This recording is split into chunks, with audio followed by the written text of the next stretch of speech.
भूसा कहानी करत सरवा वह दूसर भूसा नहीं करत। समझ गई बाबा, हम समझ गए।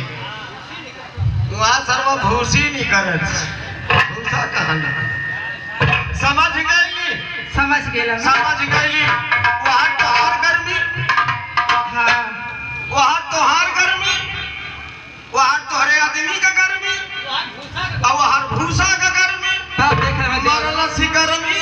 और लड़का छोकर के करिया हो। देवर और बताओ बात है अगर हमके हाँ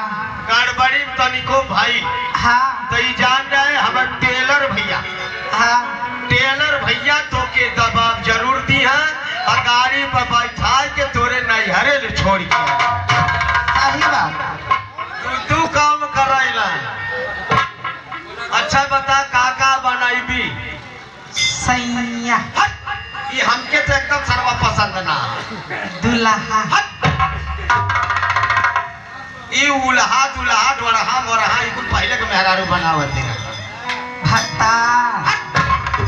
आधार भतार पहले का मेहरारू बनावत ही रहो कि अब पहले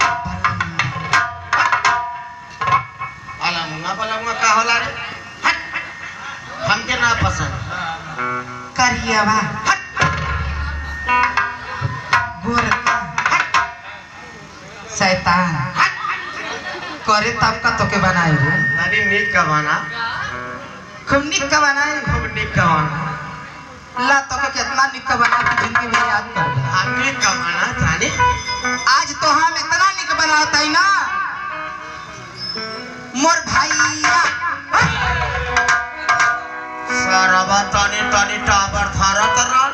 वो छोड़ दे करे हाँ ये तना बनावत बनावत चली आईली अतनी साउंड लटक के ना बना देली का काले हरती जीजा जी बहन का कुकुर मारा जीजा जी मोले लेवन जीजा जीजा जी बनौले होती तो कितना मौसम पकड़ ले छत से सरवा नहीं डाल कर टावर पकड़ ले हो मोले ले हवा मुंह हाँ तो हमार मुंह का खराब कितना निक अपने भैया से कुछ बच्चे सामान लगाउले हो, बच्चा सामान लगाउले हो देख